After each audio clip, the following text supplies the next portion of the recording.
Ուրեմն ամենակարևոր բանը մարդու գոյությունը պաշտպանելն է, որ այսօր 37 տարի լսում ենք մի բան, ամենաանապահով խավը ապրում է Գյումրի քաղաքում եւ Շիրակի դաշտավայրում։ Պետական առողջացման ծրագիր ես չեմ տեսնում։ Այսօր եւս այդ ԿՊ-ն, որ ներկայացնում է իր ծրագիրը, նորից տասնյակ տարիներ, եթե իրենք մնացին իհարկե չեն մնա միանշանակ եմ ասում ձեզ, ուրեմն նորից առողջացման ժողովրդի համար կենցաղ սպասարկման ինչ որ նյութական խնդիրներ չի լուծում իրենց ծրագրով։ Ես որ եկա պետության կողորտից բռնելու ենք ամբողջ մեր քաղաքով եւ ասելու ենք հերիք է թոս խճեք մեր աչքին, կոնկրետ ծրագիր ներկայացրեք։ Որևիցե մի կուսակցություն, եթե Շիրակի նկատմամբ, Գյումրու նկատմամբ լուրջ ծրագիր աշխատատեղերի ստեղծման մասին է խոսքը, աշխատատեղերի ստեղծման համար, ուրեմն լուրջ ծրագիր չի ներկայացնում, ես պետք է քարոզեմ բոլորիդ, որ ասեմ ինչի համար է կտրում այս կուսակցությանը։ Մոշկուրից տղեն է, հորող պորս մարդն է, չիտեմ ինչ է բան ես կոմեկով, մեծ սկզբունքով, եթե կնում է կնդրության, ուրեմն ձեր նախնիները ձեզ կանից են։ Դուք դրանց պիտի ասեք, ինչ եք առաջադրել Թավաջանի հետ ձեր տեխնազությունը։ Ես տեսնում եմ ինչ որ մի տղա կա, ասեմ ձեզ որոշակի հարկանք ունեմ, բայց երբ որ միացել է ԿՊ-ին, ես էլ չեմ կարող նրան ընդունել ճիշտ մարդկային տղա։ Ազգի Թավաջանի հետ ով ճանապարհ է գնում, ուրեմն նույն մարդը ինքն է։ Եվ այսօր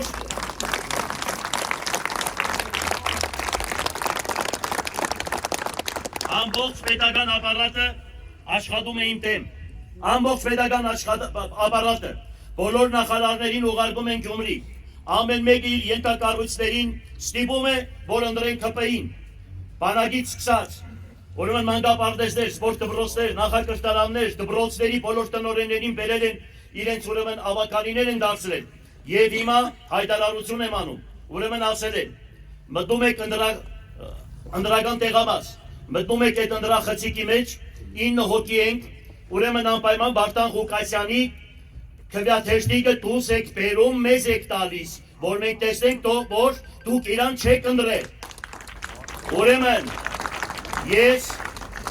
կոչ եմ անում բոլոր պետական կառույցների աշխատակիցներին։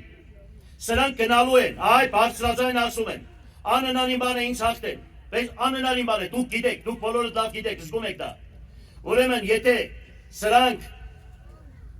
մեկ է, ես անպայման գալիս եմ, բա դրանից հետո ինձ ինչ պիտի պատասխան տալ։ Այսինքն գնացեք, ճշմարտությունն արեք։ Եթե ես արժան չեմ, ինձ դեմ քվեարկեք։ Եթե դուք տեսել եք, որ իրոք այս քաղաքը չի կառուցվել իմ օրոք, ինձ դեմ քվեարկեք։ Եթե տեսնում եք մեկ այլ տղա, որը ինձանից շատ գործ է արել, եւ հավատում եք նրան,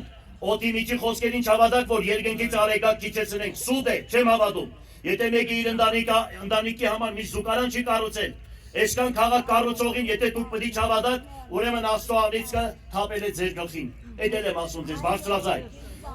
Ընտրեք արժանավուն ձևով։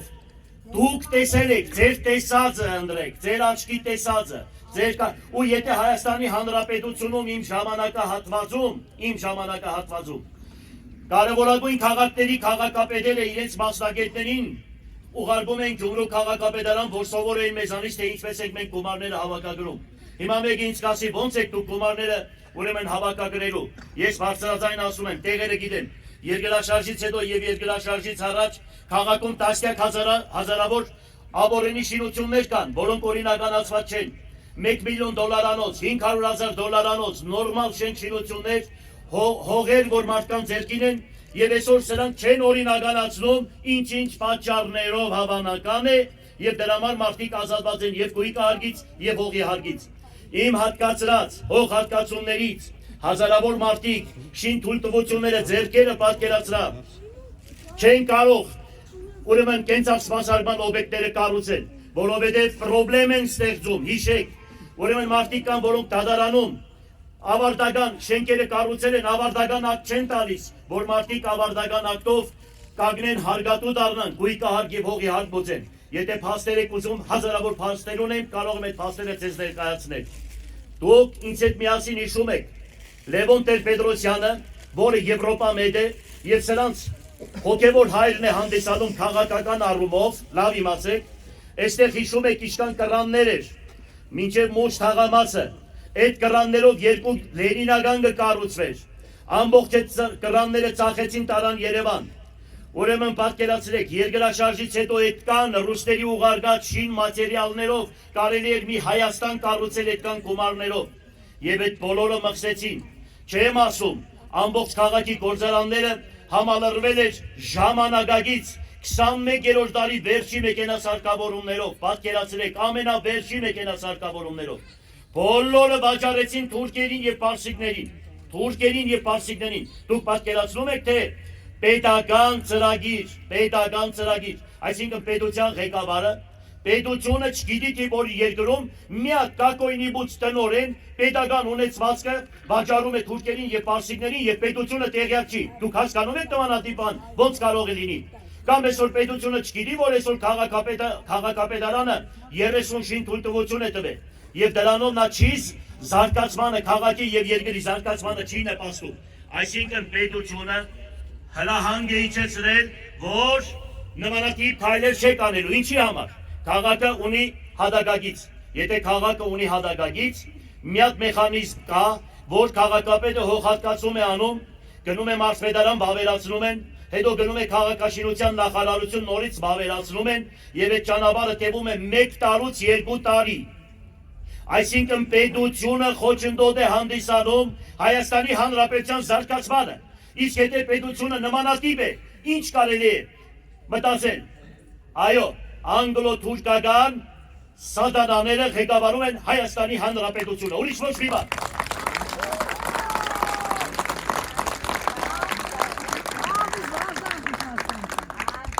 40,000 տնակ են քերացրել քաղաքից, 40,000։ Այն ժամանակից մեղադրում էին, որ մարդիկ բնակարան էին ստանում, երկու եղբայր, ասենք եղել են 4-5 հոգի կամ 6 հոգի, երկու սենականոց բնակարան ունեին, ստանում էին երկու բնակարանը, մի եղբայրը դարել են 14 հոգի, մի եղբայրը ասում էր ես կգնամ այդ բնակարան ապրելու, մի եղբայրն է ասում էր գիտեք պարոն քաղաքապետ, հատկացրեք ինձ օրինական, մենք եղբայրներով կսարքենք, մենք այստեղ մնանք։ Տվեցին բրեկս, թուրք շները, ու մենք չգիտենք, որ ճիշտ ասելու համար կարող է նմանատիպ բախտի արժանանալ։ Եվ ինձանից հետո, ուրեմն պատկերացրեք մի բնակարան չի կառուցվել, մնացվել է 2500 անոտևան, այստեղ են հատվածում ես հիմքերը գցել էի տվել, շինարարները կար, գումարները կար, որ պետք է 500 բնակարան ինձանից հետո կառուցեի։ Դուրս եմ եկել մի շենք չի կառուցվել, այդ 4 շենքներ իրենք չեն կառուցել, համահայկական հիմնադրամն է կառուցել, որ իրանք ընդհանրապես միայն բացման արարողությանն են մասնակցել։ Չեմ ասում քաղաքի հետ կապված, ուրեմն 1915 թվականին, երբ որ Օսմանյան թուրքերը 1,5 միլիոն հայերի մորթեցին, այսպես ասեմ, 91 թվականին, երբ որ մենք անկախացանք, 3,700,000 բնակչություն կար։ Հիմա մնացել է 1,800,000, 2 միլիոն բնակչություն։ Ինչն է պատճառը, որ հայը թողնում է իր բնորանը։ Հայը երբեք իր բնորանը չի թողնի, եթե լինի աշխատատեղ։ Բոլորս գիտենք, որ պետք է աշխատատեղ, բայց ցավոք սրտի 12 միլիարդ դոլար վերցրել են, պարտք երկրին գցել են պարտքի տակ, 12 աշխատատեղ չեն ստեղծում, պատկերացրեք, հատուկ թուրքական քաղաքականություն է, սա հիշեք, հատուկ թուրքական, իսկ յուրաքանչյուր քաղաքապետի գնահատականը դա փոքր եւ միջին բիզնեսի խտանումն է, փոքր եւ միջին բիզնես, որի մորոք Հայաստանի Հանրապետության բոլոր քաղաքները եւ գյուղերը միասին, բացի Երևանից, այդքան հողհատկացում չեն արել, այդքան շինարարություն չի արվել, ոնց որ Ղուկասյան Վարդանի օրոք 100-ից 120 միլիարդ դրամի անհատը շինարարություն է արել։ Քաղաքում, որ պատասվում եք, բոլորը իմ օրոք է կառուցված։ Ինձանից հետո 13 տարի անցել, 30-ից 50 շին թույլտվություն են տվել, պատկերացրեք։ Այսինքն դա ինչ է նշանակում։ Եթե մարդը աշխատատեղ չունի, ստիպած, ինքը պետք է դուրս գնա, որ իր ընտանիքը պահի։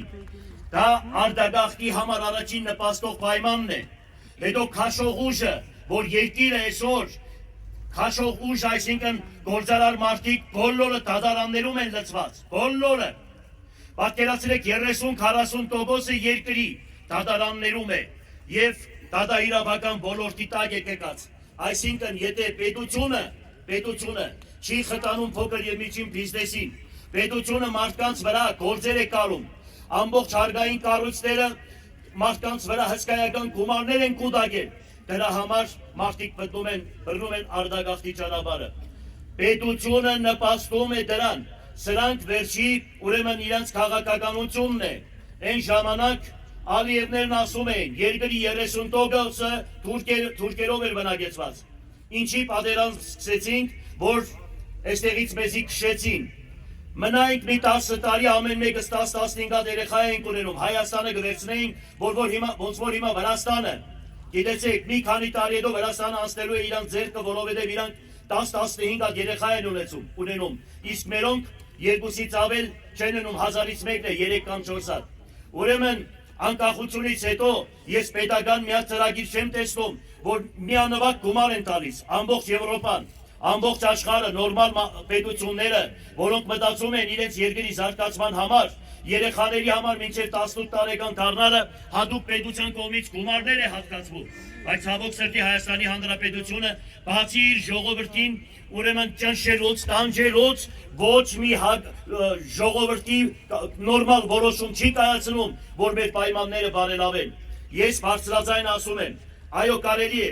եւ աշխատավարձը բարձրացնել։ Ես որ եկա բոլոր ենթակառույցների, մշակույթի, կրթության, սպորտի, քաղաքապետարանի, կոմունալ բաժնի եւ աշխատակիցների աշխատավարձերը անպայման 50%-ով բարձրացնելու եմ, եթե